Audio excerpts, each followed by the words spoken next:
session of Retro Warriors. My name is Just VA, the leader of the Retro Warriors team, and we're back after a good while doing more review stuff and everything. And I'm going to go ahead and let my team members introduce themselves. Hey, hello everyone! It's your favorite and still the best wildcard meme queen and macaroni and cheese queen Crossy here. Get to the point! Oh, God. First start in the... Not even 10 seconds in, we're already unprofessional. Okay, I am the wild card of the Retro Warriors, so nice to meet you all. And this is Second Command Retro Warriors and the sarcastic researcher Hazard of Chaos. I'm the brains of the operation somehow. I blame Justin. And yet here we are with yet another episode of Retro Warriors Reviews. Because you're the one who does the most research out of most of it. Even though we bring some notes, you just find more of it for us. That's why. God fucking damn it. Alright, hi guys. I'm Lady Zamasu, and I am the goddess, or quote-unquote goddess of the Retro Warriors. Yeah, Retro Goddess. We called you. And so yeah. It's been a while. It's been a while, but I'm not going to bother explaining why or anything because it's more personal and things, but we've been getting back into it. I'm not going to bother explaining why or reasons, but just understand there were some things involved, alright? Anyway, so for those who don't know, since it's been a while for what we do, what we do is when it comes to a certain show that we may have seen or not, we mostly start the shows that we binge watch are usually around the 90s or earlier, all the way up to 2010, because that's when most of the shows from that time start to die out, or at least good ones and stuff. Cause I'm about to high-five the sky! Yeah! There are some good shows that pass it, but we want to try to focus more on earlier times and things that people haven't seen or heard of. And once we do find a good show, we basically sit down, watch a couple episodes, gather our notes together and thoughts, and decide what we talk about, and basically do the job from there. Today's Season 2 starter episode is... Back in school, nobody know what I do. Okay, superhero, Static Shock. Good old Static Shock. Yep. Where do we even begin with this one? Because there's a lot to talk about. But I guess we'll start off things as we normally do. Hazard, go ahead and tell the audience what the show's about and all that jazz. So, to make a long story short about Static Shock, this was one of my childhood favorites growing up, and just put it bluntly, Static is about a 14-year-old kid named Virgil Ovid Hawkins who gets wrapped up in some trouble, you know, the high school life and all that. He ends up getting unintentionally involved in a gang war at the local docks, where he gets hit by an unknown gas called basically quantum vapor, or is nicknamed the Bang Baby gas. After a night of somehow escaping getting killed, he basically wakes up with, electrical powers. And, of course, he's not the only one that ends up developing superpowers. Basically, a lot of people who were at the docks that night of the Big Bang, as this event's called, basically, they eventually develop powers of their own. Most of them, unfortunately, villains, such as Hotstreak, Ebon, Talon, Shiv, and so on. Yeah, think of it as a weirder way of like how most mutants appear in the X-Men series and stuff, but more teenager-like in a way. Yeah, almost all the Bang Babies, as they're called, basically were teenagers who were for one reason or another were at the docks at the night this whole thing went down. So in a way, think of it almost like X-Men Evolution or Teenagers X-Men in a way, just more teenage mutants running around a bit, you know what I mean? 1, 2, 3, 4, Pretty that's much. a good example. Or may I imply Monster vs. Aliens like? Somewhat. I want to consider it that, but okay. She's not too far off on that one, actually. Well, yeah, but you don't really see Monsters vs. Aliens going through, like, all that. They inherited their powers through, Oh, that, yes. Mm-hmm. But, yeah, this series, a few little short fun facts real quick. This series was initially started as a comic series by former Marvel employee Dwayne McDuffie. God rest his soul. He unfortunately died at the age of 43 in 2011. He and several people founded Milestone Comics, and as a result, Static was created. And the reason he was created was to bring relevance back to black superheroes, which sadly were painfully few while he worked at Marvel, what I understand. But yeah, most times, I also want to point out, most times when if you would catch the show, mostly you would see on the good old kids WB. Y'all remember that? Yep, pretty much. Yeah, because that's how I remember watching Static growing up. It's like, aside from other shows like Showdown and a few others, Yu-Gi-Oh! And things, Static Shock would be on the kids WB list for me. Pretty much. I guess without further ado, unless someone wants to give their should we talk about our inputs on the show, or should we just get right to the good old characters and things? Oh, right. It's a little important thing to note. Unlike most superhero cartoons at times, Static was one of those that touched really close to home on certain relevant topics like gun violence, bullying, and even learning disabilities. Don't forget racism. Oh yeah, definitely can't forget that. What's going on down there? Well, you got what you wanted, Dad. My best friend's gone because of you and your stupid racism. I hate you! It has hit some touchy subjects. So if anything, we don't want to say too much because we'd rather you guys see it for yourself. Alright. But anyway,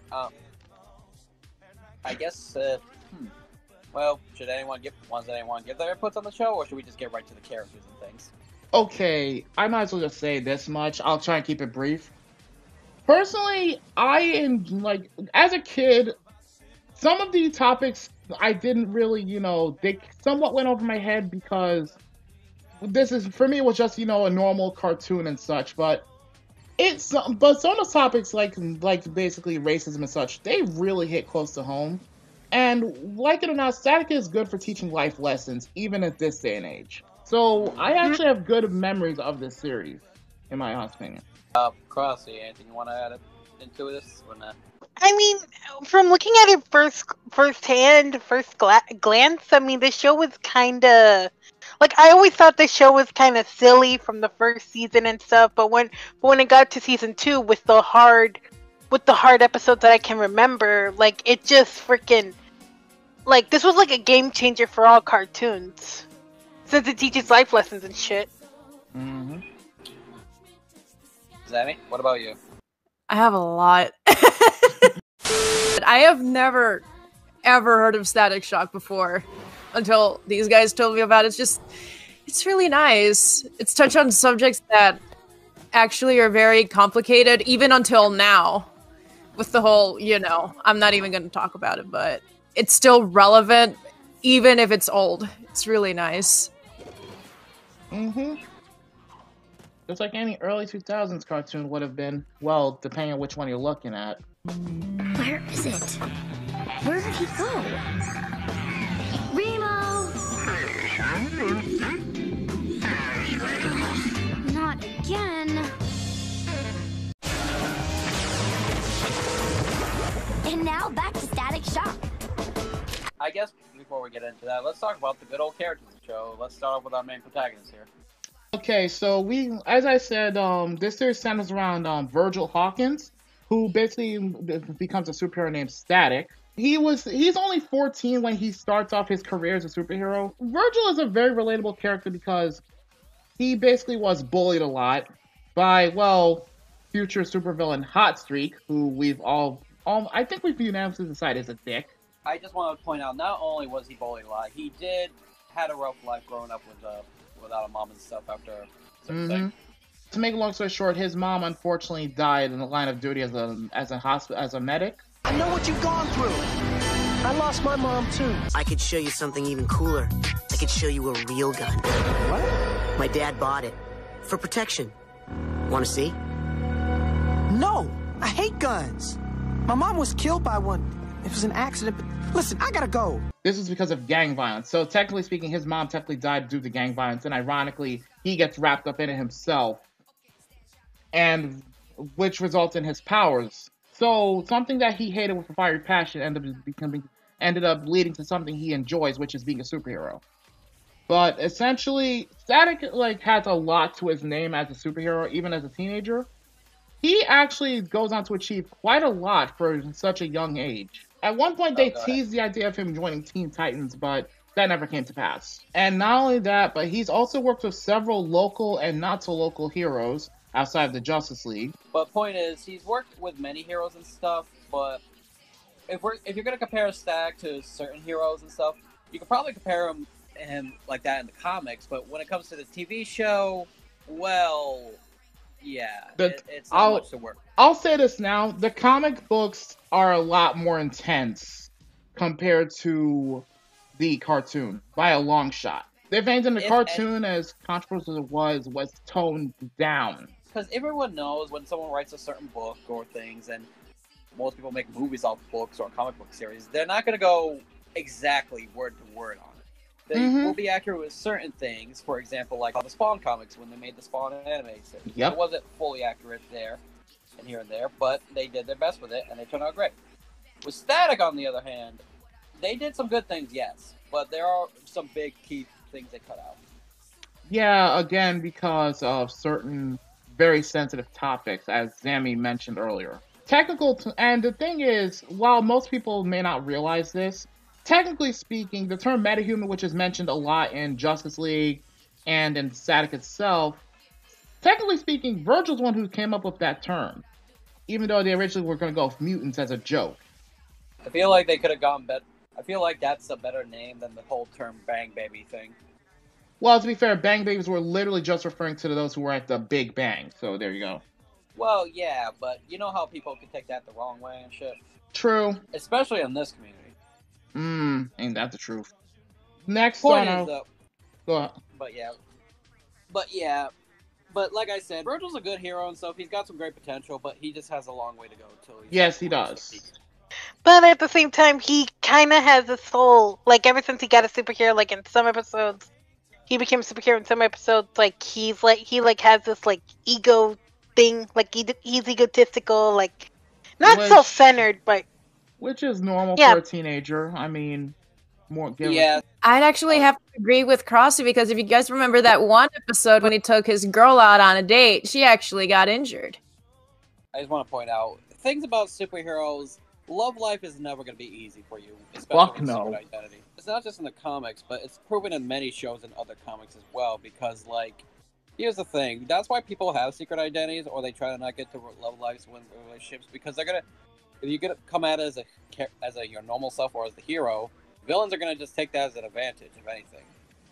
That is very true. I mean, let's compare. How many times has Lois Lane been kidnapped, and she always has, and it's because mostly Superman rescues her? Do we really need to count that? Because, good lord, that's too many. I'm just saying as an example how superheroes and love lives don't always mix. Unless it's with other superheroes, because they can take care of themselves. But I just want to point out, I don't think Static is, like, egotistical in a way. I feel like the word you're looking for is a bit cocky. Yeah. Cocky, there we go. That's the word I was looking for. Cocky is definitely one. I didn't know why I said egotistical, but I was thinking of cocky. Egotistical is where he would be full of himself. Cocky is when he just got too confident or overconfident and, like, saying he could do this, like he could probably say, like, oh, I could be all these, do everything by myself and things like that. Oh, God.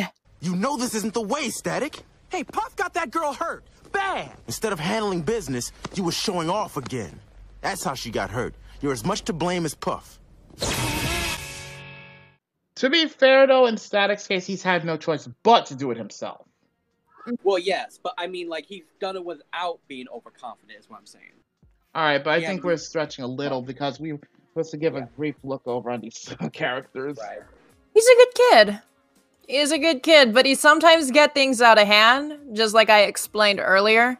If maybe he focused a little bit more, then, you know, he would get the job done. Other than that, he's a good kid. He's really funny. Got a good sense of humor. Really good hero. See ya. Let's move on to his good pal, Richie. He's a super genius who makes his own tech, and in fact, he is actually a late bloomer as a Bang Baby. That doesn't make any sense. Why am I changing now? I wasn't even at the Big Bang. Yeah, but you were with me right after I got gassed, and my clothes reeked of the stuff. Maybe that's how you got infected, and it's been dormant in you all this time. Because of his super intelligence, he's developed pretty much a lot of Virgil's gadgets, such as his zap caps and such. but eventually he becomes his own superhero basically as Gear. Richie is unfortunately not immune to, you know, I guess you want to say being jealous, or so to speak. I mean, he's only human. To make a long story short, he had to deal with a brief stint of his father being a racist douche, which caused a little tension. He hates me. He disses everything I like. And what he said about you, well, that was the last straw. Man, you should be madder than me. Yeah, it hurt, but he's your dad. You need to work this out with him.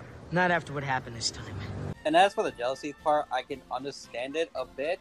As kids nowadays, back then, and probably still today, kids always dreamed about having superpowers and shit, you know? Yeah, and the fact that he was seeing Virgil kind of live that says something. And on top of that, Richie, fun fact, was shot in a shooting. They actually deal with that in one of the episodes. Oh, it hurts. It's not like on TV. Somebody call 911. Also, a little fun fact about Richie. In the comic version, his comic counterpart, Rick Stone, was basically gay, and he was one of Virgil's close friends, and was also the target of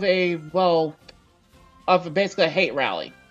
Richie's definitely not a superpower kid, but if anything, he's got very smart intelligence, and that whole Bang Baby incident situation, it really increases his intelligence even more.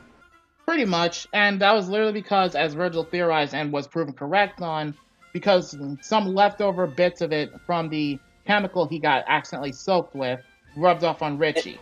And not only that, the whole super smartness even got to the point where Brainiac would try to take control of it. I mean, he's not the typical,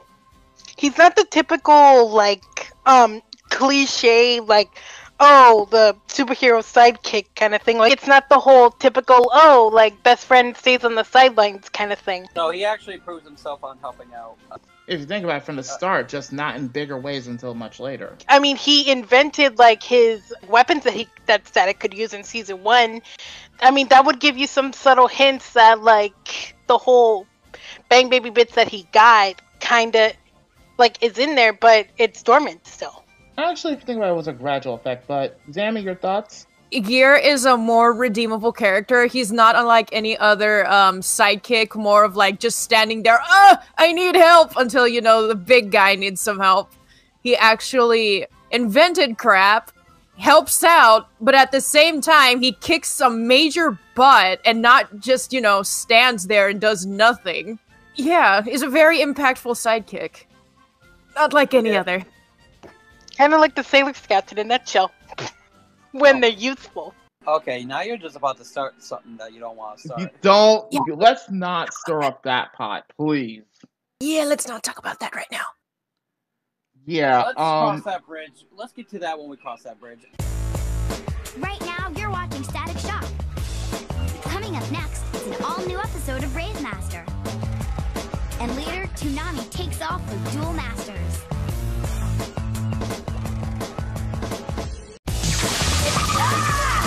Static Shock now continues.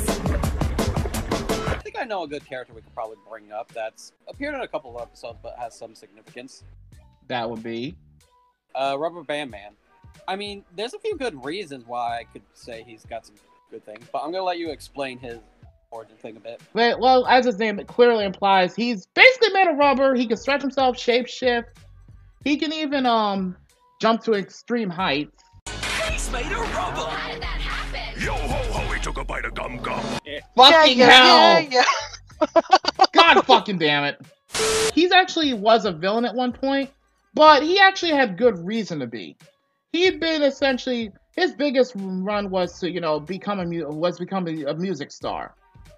And unfortunately, he was getting ripped off every which way whenever he tried. And of course, he's the younger brother to one of the series' major supervillains, Ebon. It was bad enough you had to run off and be a rock star. Now you're out there playing superhero and turning on your own? After all I've done for you, this is the payback? When Dad passed away... Don't you mention him. Why not? I'm the man of the family now. Says who? That's the way it works. We're blood. I'm supposed to be looking after you. However, he eventually goes to anti-hero / true hero later on. I had a debate with this about Hazard, and I'm going to go ahead and take over. What I wanted to say was, how Rubberband Man's more anti-hero than true hero, because I'm not saying he's not one or has the capabilities one. It's more like what his choices are in a way, because there are a few things he could have done as a true hero, but he chose not to. And most anti-heroes he chose to do on his own rules, because true heroes normally play by the laws and things. For example, that one time he could have actually captured Ebon, but he let him get away instead. Because given how past history. This ain't no way to treat a brother. Don't hand me that brother stuff. You played me, Ivan. So, if he was a true hero, he would have not really let that bother him. He would have most likely not probably just help him get arrested and stuff, but probably help him have Ebon get some kind of help or something. That's my opinion. But Rubberband Man has done some things that I've sure has done some hero qualities, but not always full hero. He does things in his own ways. He can really show how he can be a hero, but he's also playing by his own rules all the time, you know? Not to mention, he has shown he trusts Static's judgment more often than not. I suppose we could put that account on hold for a while. Get out of my way! You're out of control, man. Cool out. Don't worry, I've got the shutdown procedure. Here, don't forget step 3. How'd you? I did the work. If he's not really going to trust much other judgment, like maybe even law officers or something, he'll have to trust someone. Yeah, and I know he trusts Static's sister. That's because they dated. Isn't this exciting? My boyfriend's a superhero. I heard that. I know. You can't really put that out there, because that's just being biased for him. He has to trust her. Well, to be fair, she gave him reason to trust people. Yeah, and also a little fun fact. Poor Rubberband Man does suffer from dyslexia, which has been a real pain for him at times. It's actually explored in late in the series, and I think it was season 4 they explored this little issue for him. Honestly, to me, it's good to see that they center episodes around him to see how far he's come from a villain to an anti-hero to a full-time hero. It's nice to see. It kind of reminds me of Vegeta. Sorta. He started off as the bad guy, and as the story progresses, we see him grow out of that. Of course, he had reason to be bad, but it's nice to see him grow out of that evil phase and turn it to shift more into a superhero. That's really nice. And I'm sorry, I don't know how to pronounce it. Dyslexia. That's just a much more nice touch to it, because we're adding that disability part of it. It's giving. He's not only I'm sorry, I just don't want to sound racist. He's not only just a black character. He's a black character with a disability, and he's fighting fucking crime. That is badass. That's part of the reason why Milestone was created, to bring more relevance to black characters, especially the black heroes. It's incredible what he could do, and we didn't even know that he had that. Yep. No, I'm fine with it. It's great and all, and it's good, but it's just I find it's a little pet peeve of mine, just saying they could have. How is this? Yeah, it could have been brought more or shown more. I don't mind it. It's sort of like how they did with the Lunatics thing. Sorry to bring this up, but most times when there's a pilot episode, they usually show their intro and how they became the origins. They did that 5 episodes in of season 1. Yeah, but I mean, I get it when it came to Lunatics, but it was still a bit of a annoying pet peeve of mine. Yeah, that's what it is with mine. I wish they could have done it sooner than too much later, especially nearing the last season and final episodes of it, you know? Not to mention, it will leave a lot of unanswered questions about it, or even raise more questions if they just say drop a bombshell of this or that, you know? Sort of if you put fans, drop a bombshell of fans out of nowhere about this or that, yeah, it's just what do you say to that, and what questions will you have for it? Because it's gonna raise a few more, you know? Yeah, you're not wrong. Again, I have nothing against that he has dyslexia or anything at all. I just want to point that out. I just want to point out how they just kind of drop it out of nowhere, for me at least. I'm pretty sure that they probably showed it or explained it in the comics, and that's fine. I get the feeling, though, that Rubberband Man, to be fair, was a very, I guess you want to say, secretive person when it came to his, weaknesses.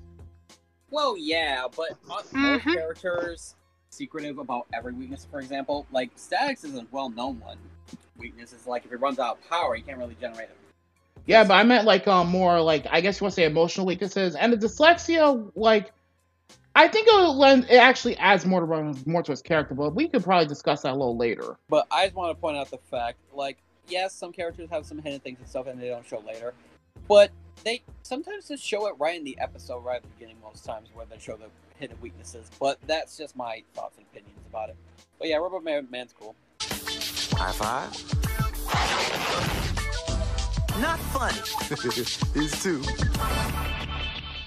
Shebang, you were gonna go on to Shebang next? Yep. Now here's the difference. Now here's a little tidbit about Shebang.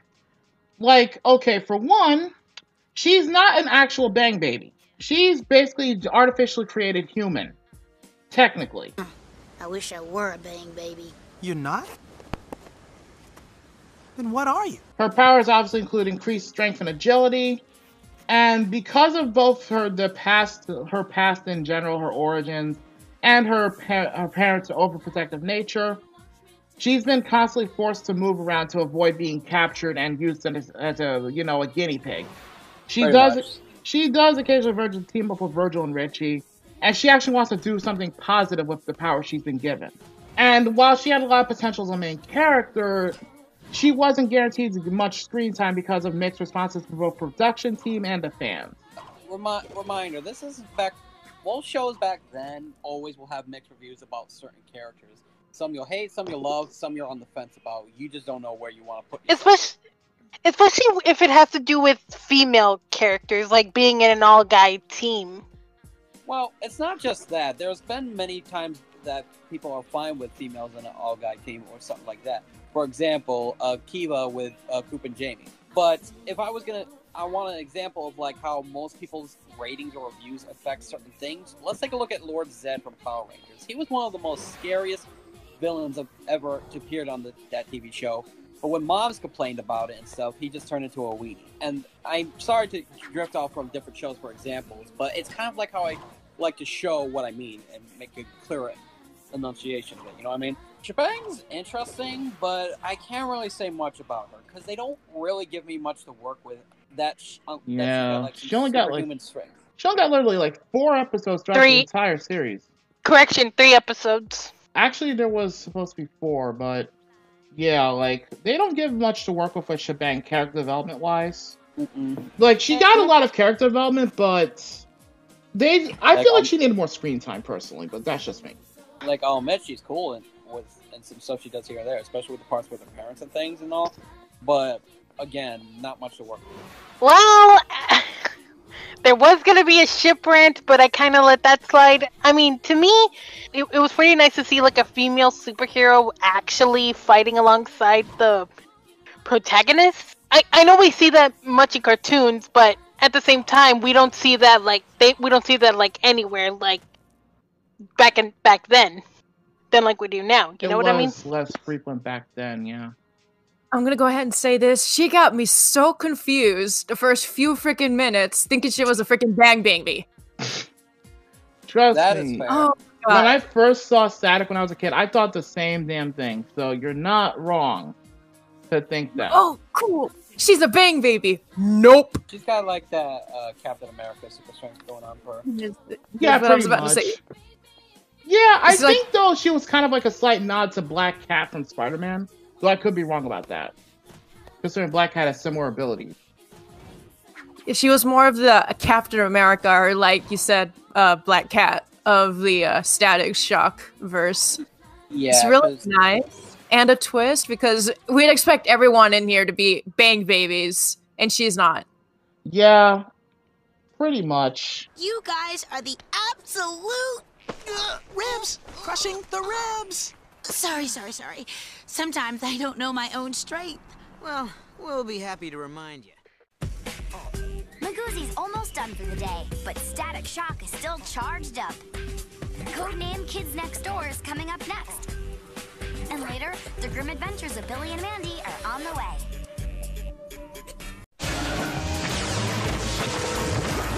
And now back to Static Shock.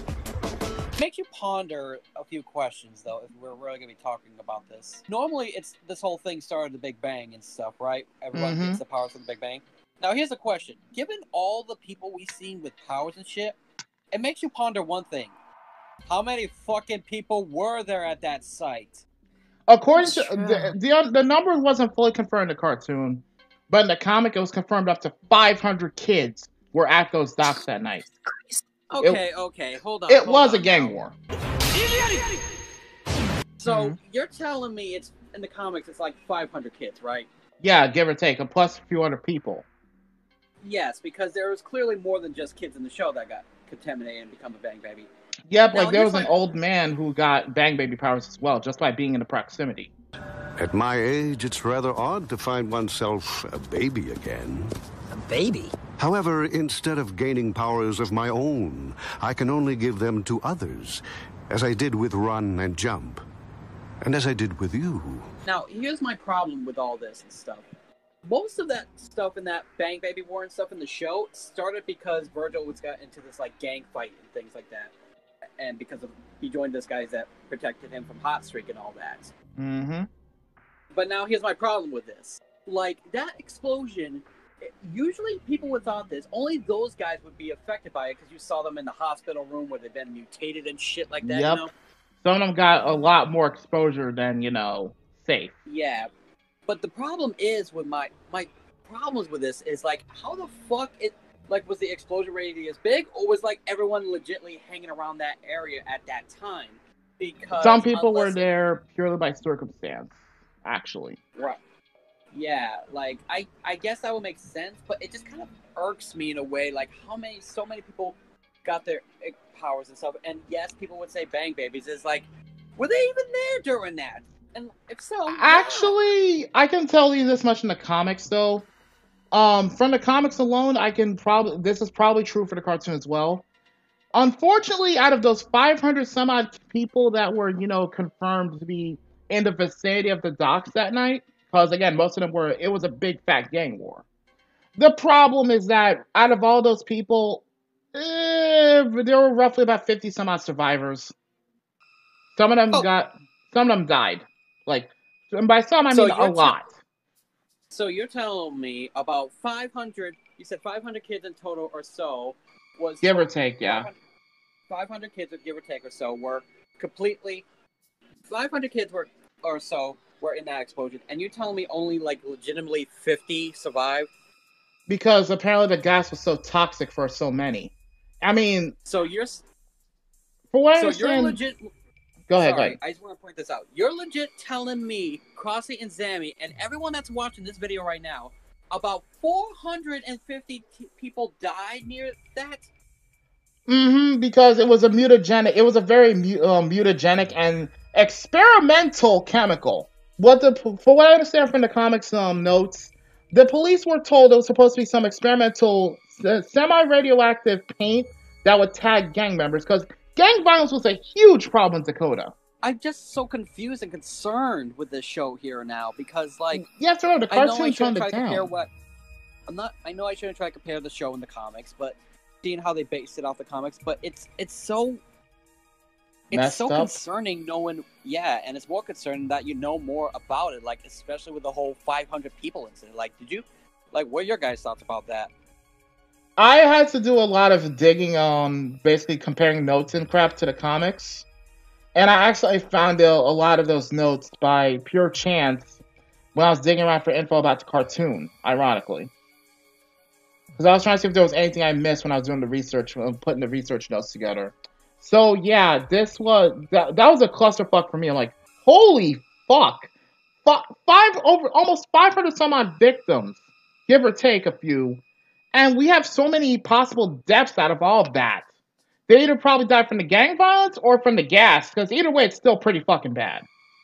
Yeah, and the thing is, like, how is that exposure? Like, how strong is the chemical exposure in testing things? Like, I guess it depends on how much you take in. Like, I'm guessing so. I'm guessing that's how much. Because it shows it has different effects apparently on every person. Like, I think you took the words out of my mouth. Like that. Like, I'm just, ooh. I'd have to exactly say the same. Just like I'm legitimately fucking concerned. Like, for real. Like, you're telling you can't. I'm sorry to get like this, but you can't expect me not to. Like, you try to if you tell me this and then you try to move it on with a different topic, I'm gonna be like, no. Rewind a minute. What do you mean 500 people and stuff? And then you tell me this, I'm just like, I'm legitimately concerned. Like I said, the cartoon toned a lot of this stuff down because, let's be honest, this was a cartoon marketed. Target audience was basically kids roughly 6 or 7 to mid-teens at the most here we're looking at. So they had to tone a lot of it down. Otherwise, the series would have been unwatchable for any children, period. I mean, I hate to say it like that, but yeah, marketing unfortunately talks. Like, I know I shouldn't worry about it too much, but I am legitimately concerned, you know? If anything, we could probably make a discussion video about this. Probably.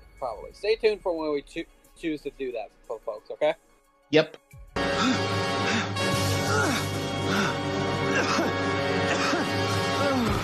Should we move on to antagonists or any other, like, notable characters?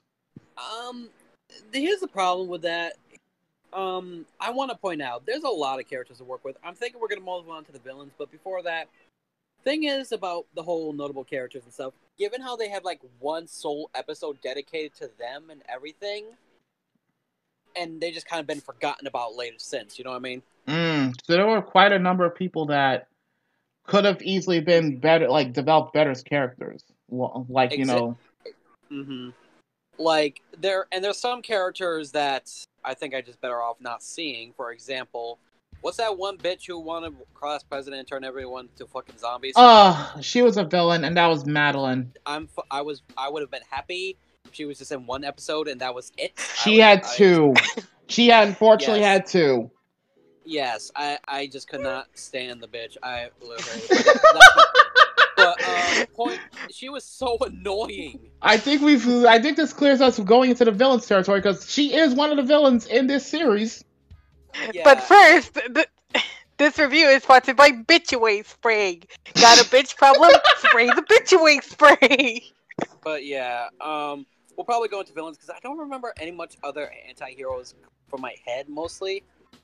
Like, thing is, I don't remember much other heroes and things. Well, there's Soul Power. I do remember that.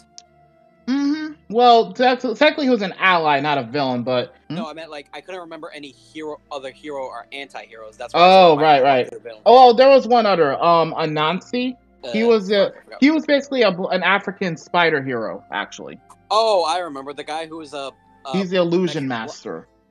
Yeah, he was the black Mexican Zorro-looking dude. What the fuck? Justin, no! I mean, I'm not wrong. He was I know, but still, bruh. I'm trying to remember. It's like, oh yeah, he was the dude that dressed like Zorro. Yeah, pretty much. Any thoughts on Soul Power and Anansi before we move on?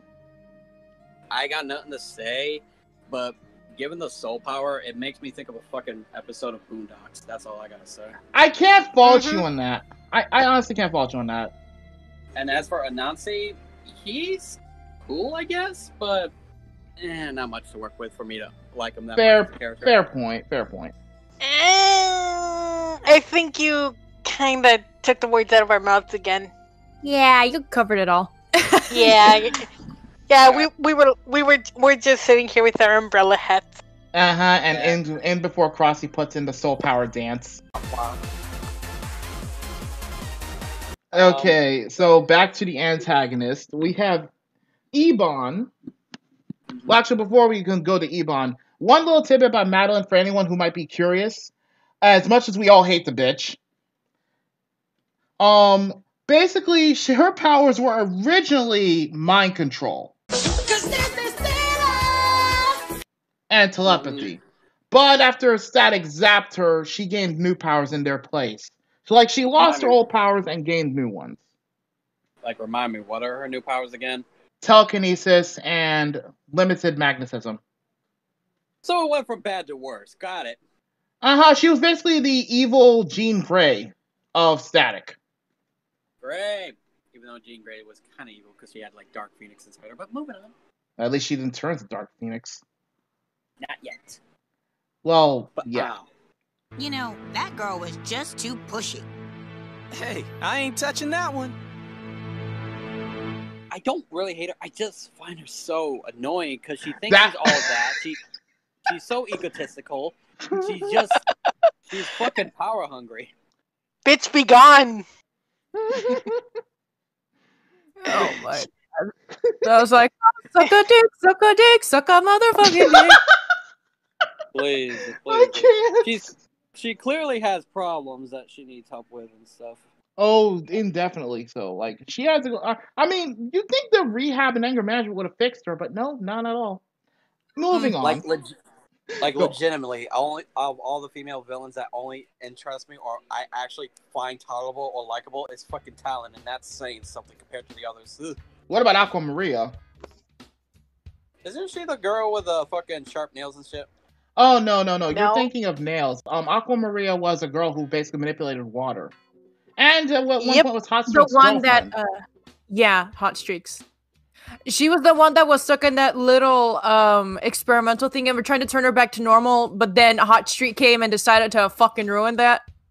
Oh, her. Yeah. No, not at all. Not interesting at all to me. I can't say I blame you entirely on that one, but it was nice knowing you. She's gonna find you and drown you. Oh no! Lord. That's fine. No! If that's the case, then Hotstreak will find you and burn you alive. Like, she only appeared like maybe 3 episodes, give or take. Oh yeah, Miss Water Squirter 24/7 got it. Oh no! How would that work? How would that work? Here's the thing: any woman that likes Hotstreak has terrible standards. For all I have to say. Ooh. And she does not interest me. She's literally, I could find, she literally reminds me of other Marvel hero villains that is called like Hydro Man and other shit with water. So again, no fucking interest whatsoever. It's funny how we're talking about the females and the males. Well, to be fair, yeah, my honest opinion on Aqua Maria, she could have been there's not much to work with her. So yeah, I'm taking Justin's right on that one. But on top of that, the one time she actually proves to be more of a presence, more than just, background villain, she basically kind of fucks up by, partnering with Hotstreak of all people. That's saying something. Uh-huh. But it's nice that she got cured. She got cured. That was her one big, character development point. And then from there it stops. Like, she's never seen again. Bye. Here's the thing. You give me 2 episodes where she's a villain and stuff, and a 3rd one, and then near the end she's cured of that, and I'm just like, what do you want me to say from there? Yeah, pretty much. Like I said, only female villain that is somewhat interesting in my opinion is freaking fucking Talon. That's about it. Even though she's a bird. I mean, she's kind of like a harpy lady, so you're not wrong. You're not wrong this time. I guess she can show you her phoenix formation. Oh God. Anyways, I wish she was more on the show. A little upset. I'd like to see, because there wasn't any Bang babies that had water manipulation, so this was pretty nice. Wish she was still in the show for a little while longer before, they decided to turn her back to normal. Right now, you're watching Static Shock. Coming up next is an all-new episode of Brave Master. And later, Toonami takes off with Dual Masters. Coming up next, the first of back-to-back episodes of Static Shock. And later, check out the second electrifying episode. Oh wait, I remember another character that was in the show. I don't think she was a villain, but I do remember her. I can't remember who her name was, but I know what Zambi said. I think Zambi legitimately said, "Why does she look like Garnet?" The Negbreed. Oh yeah, Brickhouse. We'll actually get into that in a heart. We'll get to that in a minute. Honestly, most of them started off bad, but not really villain-wise. More because they were pushed to their brink, like they didn't have anywhere else to go, kind of thing. Yeah, and not only that, some were not really evil, some just misunderstood or pushed to that limit. Like, the only ones that are evil are the ones that work with Ebon, of all people, like that purple-haired kid who can make weapons out of his hands and shit, and Talon, and Yeah, Shiv and the big foot motherfucker. I'm trying to think of which big motherfucker. There were at least a couple. No, not big motherfucker, like big feet motherfucker. Oh, Kangor? Yeah, Mr. Bigfoot dude. Yep, and there were a couple of... Now, here's the thing about Static that makes it so unique. With the villains, they vary. Not all of them had superpowers. But, let's see, going to one of the superpower villains for a moment, let's talk about Ebon a little bit. He basically is Rubberband Man's big brother. Real name is Ivan, wishes to rule Dakota like his own personal kingdom. In charge of the meta breed. Can manipulate shadows, shape-shifting, and makes shadow portals. How fucking lovely. He's overpowered as fuck. And he's a vindictive motherfucker who wants Static dead for ruining his plans. Well, obviously, because what villain doesn't want a hero dead every time someone ruins their plans? And secondly, I don't consider him that overpowered if he's afraid of static electricity. Well, that, and to be fair, I have to point this out, is he did try to recruit Static to the meta breed originally. So, you bring me down here for a meet and greet? More like a proposition. Join us. We're a new breed, the meta breed. Up there, they call us creatures, monsters. They force us to go underground. But it's all to the good. We've been biding our time, bonding. He's not gonna fucking stoop that low. No, like, he originally tried to, but the problem is the way he did things made him more questionable than Magneto from the X-Men. Oh yeah, but Magneto's still fucked up. Pretty much. So, thoughts on Ebon? I'll let the ladies go for this one. Shadow Men go boom. That's your only thoughts on Ebon, hon? Really? I mean, he's kind of like an villain, because he doesn't pose that much of a threat. When on occasion he doesn't pose that much of a threat. That's true. It shows that Ebon has... Go on. She's not wrong there. I kind of want to point out she's not wrong, because he doesn't really do much in the series. If anything, he mostly has his henchmen do all the work for him. Yeah, except for that one time he framed Rubberband Man. Well, yeah, but that... Aside from that, but he doesn't really do too much, you know? True. Sammy, what are your thoughts on Ebon or D-Bomb? He does nothing. He's lazy. He's an asshole. He should get his ass and actually do something instead of sending his little lackey to do shit. You fucking puss. I just remembered who Ebon reminds me of, that he's trying so hard to act like. Mm-hmm. And this is way off topic, but he reminds me of a wannabe Dark Cat from SWAT Cats. I was about to say, if you were about to say Geese Howard, I would have smacked you. No, sir. Not get out of this chair. See, that was Han, not me.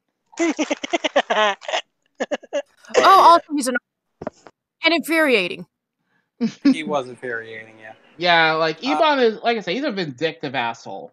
I guess the only other villain we got left to talk about, unfortunately, well... The only superpower villain. There's still a couple more. Well, yeah, superpower-wise, because most of them don't last too long, and I mostly try to focus on the villains that were more reoccurring. Yeah, like Hotstreak. Yeah, that's the one. Okay, to make a long story short, now, if you're looking at... There's two different versions of Hotstreak to look at. Hotstreak, in both continuities, he's a fucking bully, he's an asshole, he's a prick, he's a very petty motherfucker. And, okay, going by... I don't remember his original name in the comic book, but in the cartoon, his name was Francis Stone, or basically he was given the nickname F-Stop, which he changed to Hotstreak after he got his powers. And as the name clearly implies with Hotstreak, he basically he has fire manipulation, can generate fire, all that good shit, and even make things explode, like Gambit. And of course, his temper is equally explosive as a result. Now, a little fun fact about him. He is a former gang leader, and he used to be in a hospital for 2 years, which essentially makes him, well, have a severe fear of hospitals in general. This is a hospital. I don't do hospitals. When I was a kid, I was in a hospital for 2 years. I don't do hospitals. He did have a one point of character development, but it was kind of spoiled later on. And a little tidbit about Hotstreak from the comics. His comic counterpart was basically a racist homophobe, to put it lightly. But that's his comic counterpart. It's not the same here in the cartoon, which is what we're focusing on. Yeah, maybe we'll probably do a discussion bit how we could compare the static comics to the show, but we'll worry about that. Yeah. But as for Hotstreak, he how do I put this with Hotstreak? He's cocky, he's stupid, he's brash, and he's egotistical in a way. He's full of himself, and doesn't help that he's voiced by Jack Spicer from Shaolin Showdown. Yeah, and someone we know, and there are probably some people out there who ship the hell out of him and, well, whoever. But let's not talk about that. Right, but all I know about freaking Hotstreak is that from rumors and stuff, he got a tiny dick. He can go burn in a building, and I wouldn't give a shit. But he burns things, and he's immune to fire, so that kind of doesn't make sense. Drown in water. Yeah. I mean, I could see the same. I could see the same for Megs. Zammy. Bleh. So speaking of Zammy, Zammy, I have to ask you something. Didn't you tell us a theory or an actual fact that given about his whole pants being low thing and stuff that's begging someone to butt fuck him or whatever? Oh my god, yes. Back in the day, if you lowered your pants down while you were in jail, that was an open invitation to the back door. Gross, but insert Yakuza clip right here. Oh my god! Especially if you drop the soap. But, yeah, and I can confirm that's actually true, basically, because I actually did a little research on that. It's sad but true. So I think he swings that way. Well, considering he was De Aqua Maria, I can't entirely agree with that. I know. Just roll with me, damn it. There is one more other supervillain, but it was short-lived. Very short-lived. Wait. Edwin Alva Jr., aka Omnifarious. Oh yeah, that's what I wanted to bring up during the whole 500 explosion thing of the testing. Like his tolerance levels to using the Bang Baby gas seems to be fine and shit. That's because to be fair, in Alvas Jr.'s case, he modified it to be a safer version of it. Clearly, it wasn't safe enough if it. He overdid it though. He basically overdosed on it. That's why it fucked him over. Life lesson, kids: don't overdo on drugs. It'll make you bad. Oh yeah. For those who are wondering what happened to him, he literally basically popped all the things like a bubble wrapper and stuff like that, like bubbles on a bubble wrapper. He wore bubble wrap belts of Bang Baby gas. Yeah, and he basically once he popped all of them at the same time, it literally gave him too much power, where he literally just got encased in stone. Which is lucky for him. He could have easily died. He mutated completely out of control when he did that. But to make a long story short, he is the son of, one of Static's most villainous enemies in the entire series. And here's the thing, he wasn't originally a Bang Baby. He wasn't at the docks. He was just somebody whose father was the one who created the gas. And Alva Jr. basically got his hands on it, and he basically did it to get revenge on his dad for not paying attention to him. And let's be honest, Edwin Alva Sr. is kind of a dick. But basically, he overdosed on the gas, which he originally stole to use the powers he gained from it to destroy his father's business. So in other words, everything he did was essentially a cry for attention and some kind of guidance. So it just reminds me of that one episode of Lunatics where Rev's brother literally got mad pissed because of how his dad being a toy maker, and he would give more attention to Rev than his own other kids' stuff. You know what I mean? Yeah, I saw some parallels with that too. Some very dangerous parallels. Yeah, I bet I had a bad connection. Normally, I don't like to compare Lunatics and stuff, but given how it fits in this scenario, I couldn't help it. I can't say I blame you. It just goes to show, parents out there, try to pay a little more attention to your kids if you don't. Please. Less little monsters in the world, thank you very much. He could have... I mean, we could have seen him a bit more, but, we had to wait, it's a good thing they kind of gave us, something to wait on until season 4 to, finish up the arc, to wrap up some loose ends, you know? Jesus, was he an asshole, but for a reason, because his father. I'm glad he came back, though. Yeah, For it his was own nice sake. to see that they both came back and things, yeah. I guess I owe you my gratitude. I didn't do it for you, Alva. I did it because it was right. Yeah, you should try it sometime. I feel like it could have gone much better for it. Moving on to Daddy Alva. Or Big... Let's see. So, Edwin Alva Sr., he's one of the few villains in the series who wasn't a bang baby. Just notifying here, he's not a bang baby. He's just an asshole. He's basically said okay, but if he were older and grown. I hate to say it like that, but I actually have to agree. Let's be completely honest. He basically is what Kaiba would have been without, Mokuba's guidance or, grounding him. How I put this delicately with him, he's a corrupt businessman who literally was responsible for making a Bang Baby gas, as I stated earlier. And not to mention, it took his son going out of control and almost killing him for him to realize he fucked up as a parent. Speaking of Alvas, I know who exactly to talk about next, but I'll get to it. I want to point out how stupid he is and his company is for having a fucking warehouse full of it that caused the whole situation in the first place. Yeah, but Alva was really confident in his ability to, handle things. Clearly not good enough. And as I put in my notes here, he was pretty much a dick to his son until later on when the mistreatment comes back to bite him in the ass. That's what you call karma. Very much so. This was a classic example of a villain getting some really karmic retribution. And the worst way possible. Oh, yeah. Said okay, but incarnate. He's kind of like Geese Howard if the sitting around and doing nothing was an all-time high.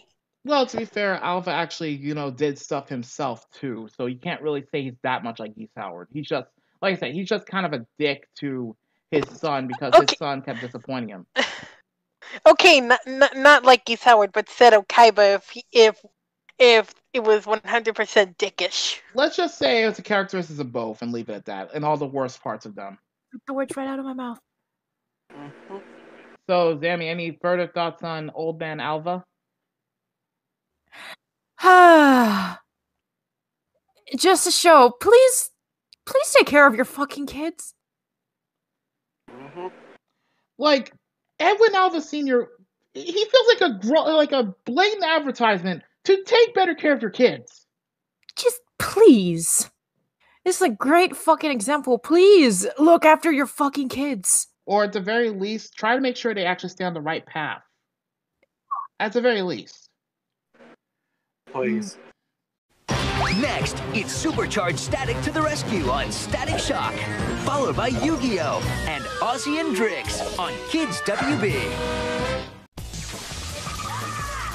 Static Shock now continues. Now for two other villains, and oh my god, we hate these guys with passion. Oh no. Yep, we got it. Yep, Specs and Trapper. Sorry, I'm going for two! A pair of conceited jackass students from the Vanmore Institute of Science. They both worked under Alva Sr. until they were fired for incompetence and repeated failures. And I had to put these in the notes because, unfortunately, it's warranted here. Condescending assholes, science geniuses, eventually attempted revenge against Alpha for firing them, and almost killed Edwin Alpha's son. They also became temporary supervillains called Spectral and Speed Trap. God, what creative names they have. Your thoughts, guys? I want to kill them. Please let them burn to ashes. Honestly, the fucking what pisses me off that much, and where Alpha Senior got some credibility, is when he legit snapped at them for when they kidnapped Static, and not only that, what I hate the Spectre and Trapper the most for is when they kidnapped his son and shit. And they were gonna put a fucking bomb on him. I'm like, what the fuck is wrong with y'all? They felt cheated. Maybe if they got rid of that old gee-ass glasses, they get some bitches on their dick. Oh my god. Like, to put a, like, with Specs and Trapper, good lord. And I just want to point this out, while this was technically not a, like, the one thing with Specs and Trapper that really irritated me was just simply because the reason I hated them so much up till now was because they reminded me of when I had to, with the bullies I had to deal with growing up. They were that bad, if not worse. And, like, I think we could all say Specs and Trapper are, like, literally the worst supervillains. Like, not just in terms of their scheming and shit, but in terms of their overall personality. They're just complete douches. Plain and simple. Their episodes are an automatic skip, and they should just freaking go away. No, not all of them. I will have to point this out, though. I'll give them some credit for something, though. Just this little bit. They actually helped Alva become a better human being, at least. I mean, there's some irony there, but it's true. Yeah, fair point. That's pretty much all they were good for, if you think about it. Well, that and helping and indirectly helping Rubberband Man, with, helping defuse a nuclear reactor they stole. 16 letters. Too long for clockwise. It's gotta say counterclockwise. Just, yeah. Okay, now we can move on to notable characters. Well, actually, before we do, there was technically one other villain, but it was very short-lived. I gotta point this one out. This jackass named Aaron, way back in season 1, I believe. He had a younger brother who got bang baby powers, and he basically used his little brother to commit crimes. Basically said, "Oh, you're my little brother" and all that. But what he was really doing was basically just abusing him and using him and taking advantage of his powers. Oh god, I remember that asshole. Yeah, his name was Aaron. Like, well, I can't remember his full name when they listened to the series, but he was a douche. And this was one of the first episodes that shows that not every supervillain, sometimes there's no real villain, and sometimes the villain is not always who you think it is. For example, what a villain you see as a villain, but not who you think it is. Permafrost, for example. She's not really a villain per se. No. I say she's just a lost soul. Her mother died a few years ago. Her stepfather wanted nothing to do with her. Before long, she ended up on the street. Yeah. She's a lost soul, plain and simple. So, yeah, what a douche for that. But she also completely freaked out, understandably so, because she was a little kid, she lost her mom, her stepfather was an abusive dick, and she was basically taken to child services where she unfortunately ran away. Yeah, her past is not a happy one. Those families, all happy and warm in their homes. When you're homeless, people look right through you. It's like you're not even there. I thought when I got these powers, things would get better for me. They didn't. The world does not treat her too kindly, and there was mostly one kind soul that really helped her out the most, and that was Static. And the only reason he was able to help her out was because he lost his mom too. Mm-hmm. So she was able to get the help she needed, but eventually. But she was most likely very traumatized from not just her loss of her mom, the abuse from her stepfather, but also whatever hell she most likely endured living on the streets. That's a rough combination, no matter how many ways you put it. The thing is, I can't say I fully blame her, because given what's happened to her and the much stress she had, and she couldn't really find anyone that would actually help her, I can't say I blame her for what her choices did. Sure, it was not good, but she was lost. She was trying to survive. Like, she was also a bang baby, for record, hence the name Permafrost. She basically had ice powers, and put it this way, she almost snowed out the entire city of Dakota by herself. God forbid if Ebon got to her first. I think we can only imagine just how much damage Ebon would cause if he manipulated her into joining his crew. She is like an adorable cinnamon roll that should be protected. She is one of the characters with the most depressing backstory I've ever fucking heard. Mm-hmm. But I am glad she got the help she needed. Mm-hmm. And God forbid, like you said, Hazard, Ebon would have gone to her first. If that did happen, I would have been hella pissed. Uh-huh. I also want to point out maybe one more notable character before we move on from characters and talk about some episodes and other things, right? Mm-hmm. I want to talk about a very wise and respectful person throughout the entire fucking series, and that will be Virgil's dad. I feel like he deserves some recognition and credibility throughout the series, given what he's done. He played possibly the biggest role in this series, if you think about it. Even though he wasn't, like at the front, he played arguably the biggest role because of what he did for Virgil as a father and what he did for kids as a counselor. Well, I know your kind, Foley. I've seen your kind all my life. A fine, upstanding bigot. His nose so close to the grindstone he can't see anything else. Meanwhile, the world changes and grows, and he's blind to it. Ignorant. And proud of that, too. And you know the worst part? I'm sure you'll tell me. You've got a terrific son. One of the best and brightest around. And because of the way you are, you'll never really know him. Which was his job. I'm going to say it right now. I don't care if y'all could fight me on this, but best father character ever. Fight me. Honestly, no complaints here. I mean, there's a lot of good father figures and stuff. He's not the best, but he's definitely one of them. I'd say top 3 easily. Fight me on that. And yeah, like this is a guy who works at a community center, and he does it because he enjoys it. He enjoys helping people, and clearly, he and his wife's love of helping others passed on to their son. Hence why Static is a superhero. And I have to point this out as well. He also is, ironically, while he didn't know his son was a superhero for the longest time, ironically, he is a huge fanboy when it comes to superheroes in general, to a degree. Especially for retired superhero Soul Power, which we'll talk about in a minute. Soul Power. Soul Power. And due to his experiences and his, his psychology and all that, he's an expert on helping people figure out their problems. So give him points for that. He's a good parent, he's a good counselor. I think his only real flaw was sometimes he gets unnecessary. I'm not saying he's a bad parent in that regard, just pointing out that sometimes he has to be more tough on Virgil because Virgil's his son and he loves him to death. So he has to be a tough parent. He's the type of father that, kids need. Honestly, he's definitely a good guy. He definitely knows how things go and works in the streets. He's very smart. He's got a good head on his shoulders, and he does have good wisdom and advice, especially when it needs to be given. Wait, I've got a few ideas about where he might go. I don't want your help, Hawkins. You need my help, like it or not. Zammy? He is the Mr. Incredible in the Static Shock verse, minus the superpowers.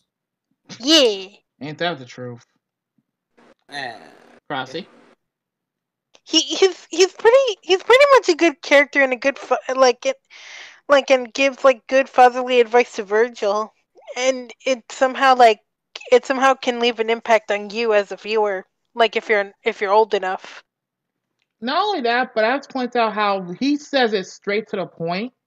No matter how much no matter how mean he has to be about it sometimes, he gets straight to the point. Like in one specific episode I pointed out, Sons of the Fathers, where Richie ran away because his dad was, being a racist dick towards Virgil. There's a scene that I hope Crossy's willing to put in that shows just how real Virgil's dad will get at you if you fuck up. And he has that message for anybody out there who basically, fosters racism and shit. Basically that it's not okay to do that shit, and you're missing out on the better things in life if you don't accept some diversity. But yeah, it's like I said, to sum it up, he says it like it is, and we couldn't be happier for it, to be honest. Is that Richie? Mr. Hawkins, you have to understand the most secret part of a superhero is his secret identity, and Yes, Richie.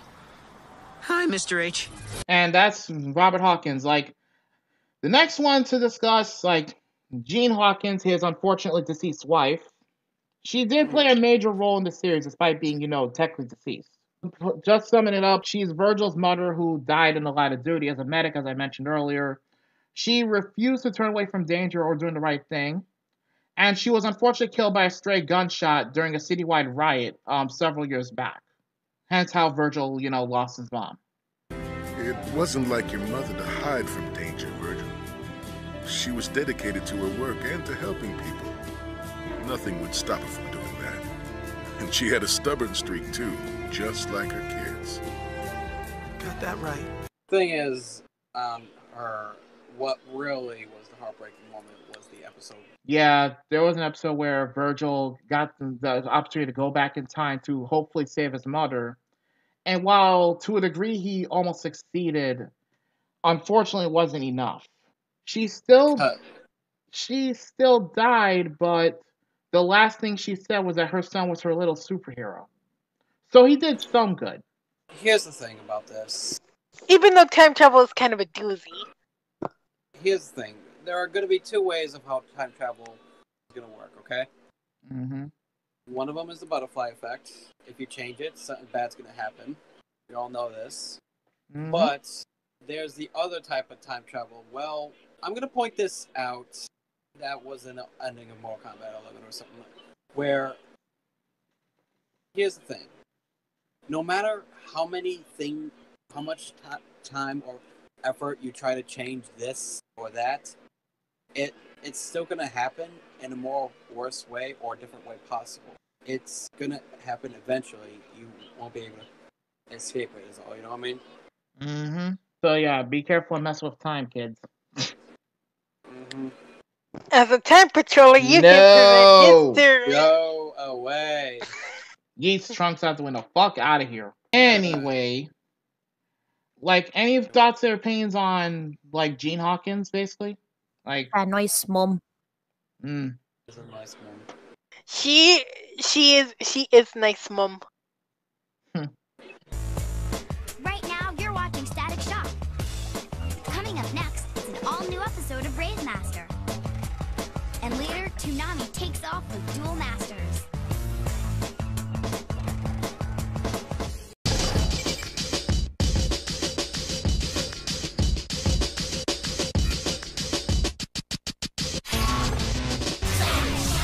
alright, next, holy vey. Sharon Hawkins. Can we just move on from her? Because I feel like, honestly... We can keep it brief. Keep it short and brief, because the reason I say this is because, well, one, we don't know how long we're for. And two, well, I want to be sure we be able to, like, get on to the other subject. Yeah, we will, don't worry. It's very brief, honestly. Virgil's older sister works as a part-time counselor. She dates Rubberband Man. And she does occasionally give good advice to Virgil. Occasionally. Virgil, believe it or not, I am worried about you. You're always tired. You're out late at night. Like, mainly because, the sibling rivalry BS. Like, honestly, there's not much I can say about Sharon. I mean, she is pretty high-strung at times, but, I mean, overall, she's not the worst sibling to have in the world. No, yeah. There are worse ones.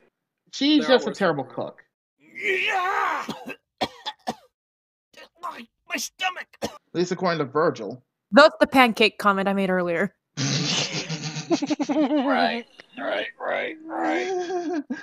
I mean, I think her cooking is as bad as the Supreme Kai of Time's cooking. Ooh! Let's move on now. Yes, please. let's. Daisy Watkins. Static's love interest in the comic and cartoons, former student of Vanmore. She basically hero worships Static. She has no idea that Static is Virgil, by the way. And she's also For a gifted... some reason. To be fair, Virgil apparently somehow kept it secret from her, at least. And was once accidentally put in a temporary coma thanks to Static showing off. Hey, Puff got that girl hurt. Bad. Not exactly the way I heard it. Instead of handling business, you were showing off again. That's how she got hurt. You're as much to blame as Puff.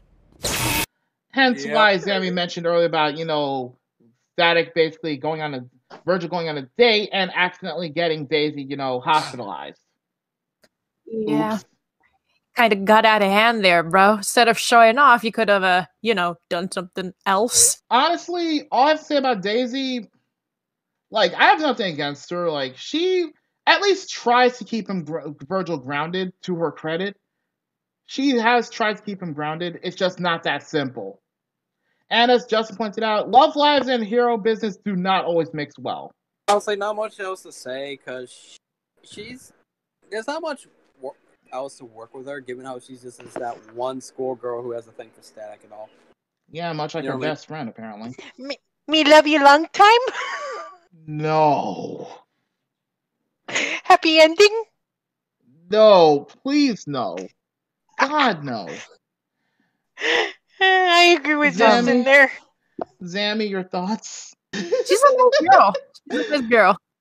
I gotta ask, did they ever increase the relationship in the comics, or did they? I believe they did. They were very close. I don't know if they got married or anything like that, but they were very close at one point. Well, no. I don't mean like married, but did they like get like together in a relationship? Yeah, they did in the comics. It was more expanded on the comics because it goes beyond what the cutoff point for the cartoon was. So she actually had a bigger role in that. Yep. Okay, and then there's her best friend Frida. Just gonna keep it brief again.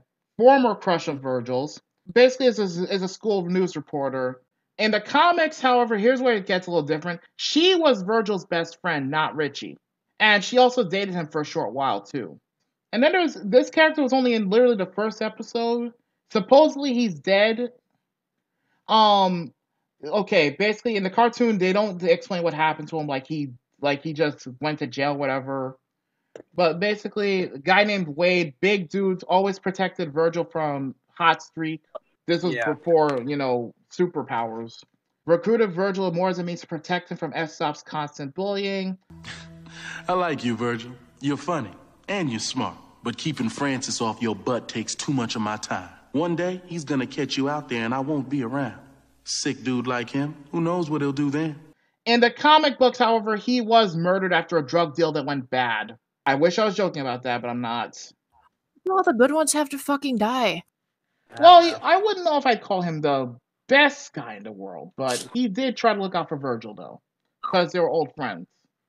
Let's move on. The Nightbreed. Basically, metahumans who cannot survive under light. 4 known members are Tech, Fade, Nightingale, and Brickhouse. Who, let's see, Tech was basically their genius. Fade phases through walls. Nightingale uses dark matter, and Brickhouse was basically, well, the name says plenty. And as Zammy and Crossy pointed out, she looks like basically Garnet from Steven Universe. But yeah, they basically these were 4 teenage, you can't really call them villains, more like just, lost souls. Because they worked with Ebon, because he promised them, safety from their curse, so to speak. So, to make a long story short, the Nightbreed, basically, like I said, they basically were forced to live sort of like vampires. They can't survive under intense sunlight, or any intense light at all, really. And because of this, they are forced to live underground. They don't trust people on the surface anymore because of how they're treated either. So you can't blame them on that one. That's why you think they ended up working for Ebon. No. Yeah. Just a pair of souls. Yeah. Okay, I only have one other person to expand on, and that would be Time Zone. Only because of the role she played in Flashback. She was literally hunted down by Ebon due to her powers because she could control time. And Ebon wants to use her to basically help to dodge the police. What a douche. This is the same person who helped Static get the opportunity to talk to his mom one last time in the past. But due to the potential dangers of her own powers, she literally went back in time to prevent herself from gaining her powers in the first place. So yeah, she literally decided to say, fuck this, went back in time, stole her own bike so she'd never go down near the docks where she got her powers. The long and short of it with Time Zone. I feel like we should probably talk about, well, I'm going to give you guys a good option or two, both of you. Like, we could easily talk about our favorite episodes, or probably an episode that's very impactful. Yeah, I have a few episodes, like, I personally consider, to be very impacting. Basically, they're scattered, but... I'm pretty sure we're all thinking of the same one. Yeah, one of them is definitely Sons of the Fathers. The episode where, Virgil had to deal with, Richie's dad being a kind of a racist. And Flashback. That too. Those are some very hard-hitting episodes. Permafrost was a hard-hitting episode. Yep. Was Flashback the one with Static's mom and stuff? Yep. Yeah, those hit hard, let's be honest. Honestly, this episode didn't hit hard, but the ending somewhat did. It was basically the last episode of, not the series, but near the end of the episode, where Alvas Sr. Alvas Senior was able to get back together with his son at the end. Yeah, that would be No Man's an Island, where basically there was a lot of development for Hotstreak, but like I said, it eventually gets thrown out the window in a later episode. Because the one time Hotstreak does the right thing, and you think maybe there's hope for him after all. A few episodes later, but I'll give him this much. He did help Virgil, help revive Alva's son. And the one thing that actually struck me odd for Hotstreak even was how he basically said, well, when Static said it's called doing the right thing, where Hotstreak literally says you should try it sometime. Him of all people saying that threw me for a loop. There were a lot of good episodes. Let's be honest. Impacting wise, yeah. Like, do you two have anything you want to say? I really like the permafrost one. Yeah, I like the permafrost one and the last Shebang episode. I also like the one where Harley Quinn and was it Poison Ivy were trying to get this girl to do bad stuff for them just so she could get the antidote to turn back to normal. That also expands on another thing that they weren't discussing outright, but they were pretty much hinting at heavily in that episode. Be careful who you meet on the internet.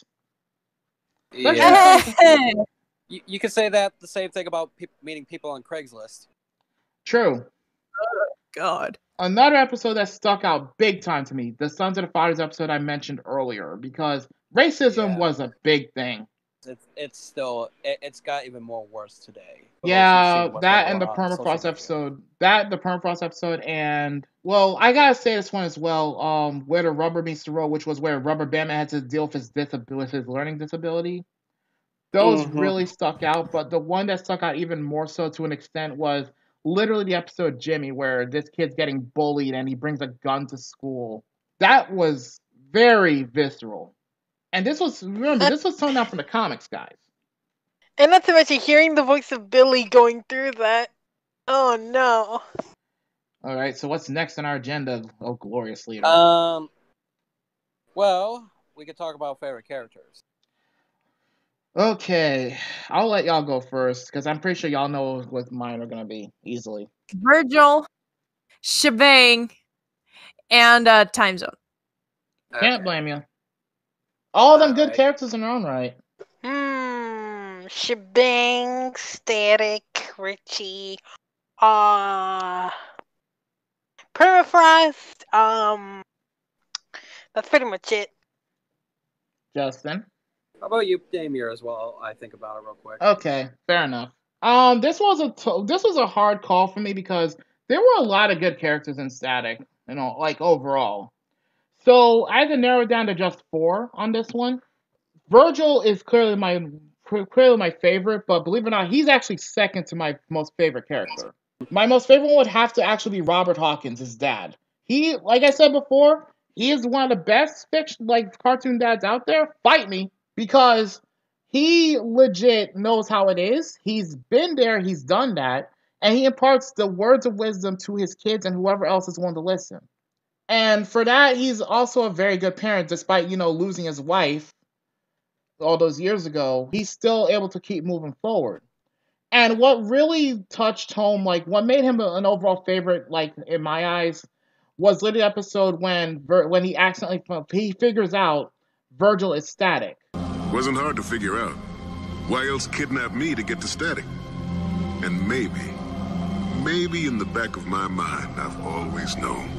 Oh, Pops, I never meant to put you in danger, I swear. And the thing is, he actually takes it a lot better than people would assume. He figured he's on some level realized it, but wasn't sure how to confront it. So the suspicion was already there. And finally, the other 2 characters, Rubber Bandman, because of his redemption, let's be honest, he redeemed himself over time. And the last one, in all honesty, this was a toss-up because they're both good characters in their own right. This was a toss-up between, honestly, Permafrost and Shebang because they both had really good development, but really short-lived. So it's hard to say who I'd pick, overall as favorites, but they're right. Those are my favorites overall.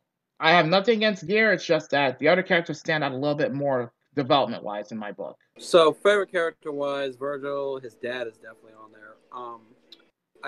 I do like his dad because it was a very respectable thing.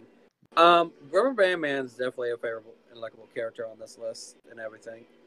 He's definitely redeemable in quality. I have to say Permafrost because she's really impactful of a character-wise. Yeah, just extremely short-lived. I mean, like I said, it was hard to pick. It was a really hard call to make. Like, Gear was also up for consideration too.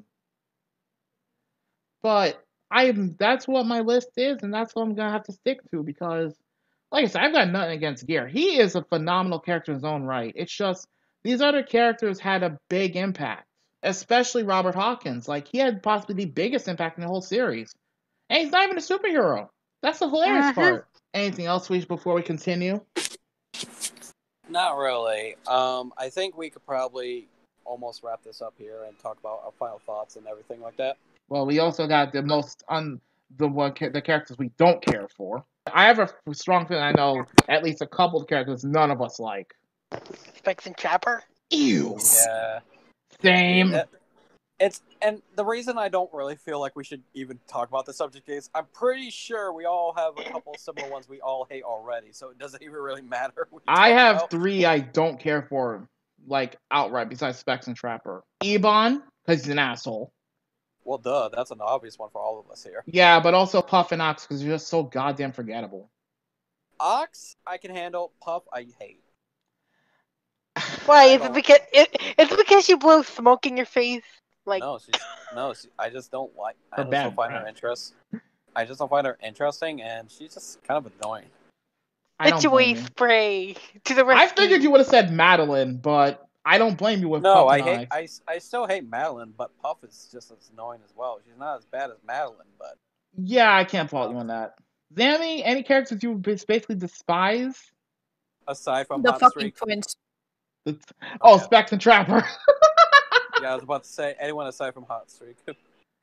It's a well-known fact you hate Zammy hates Hotstreak at this point.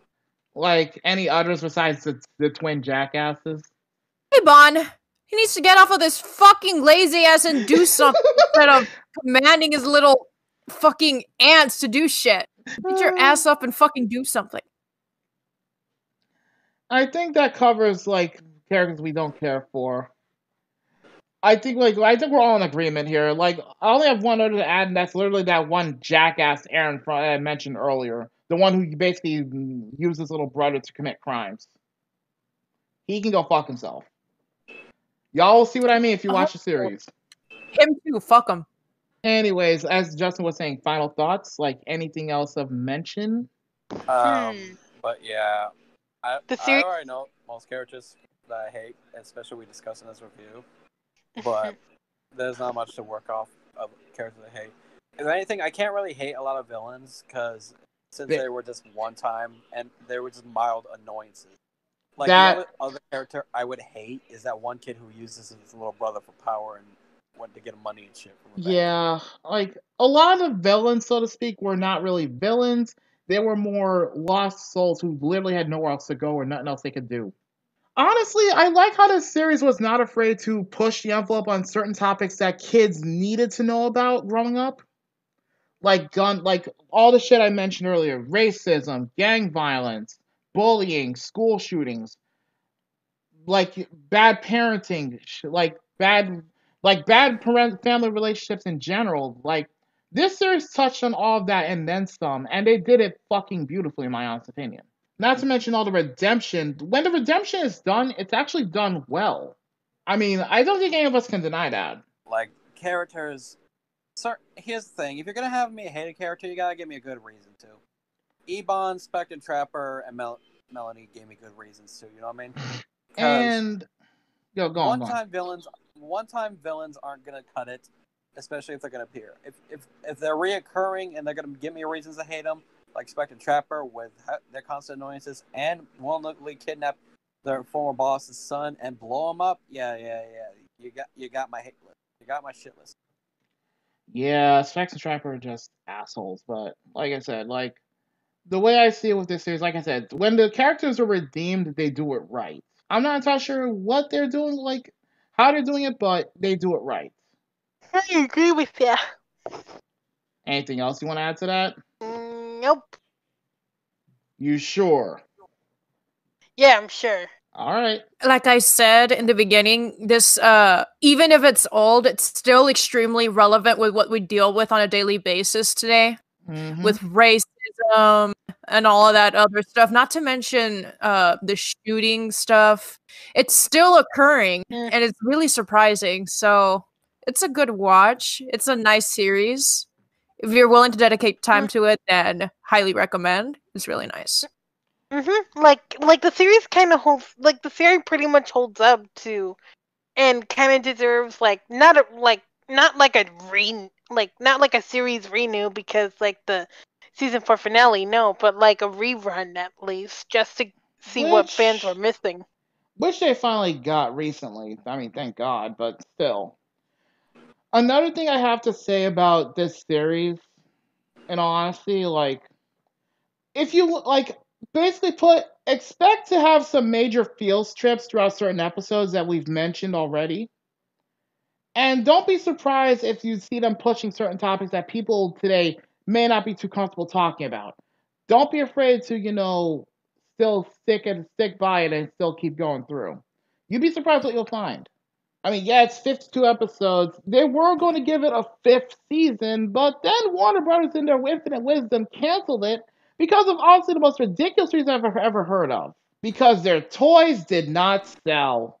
That's really all I have to say on that matter, to be honest. But Dwayne McDuffie, again, God rest his soul, he did good when he made the series.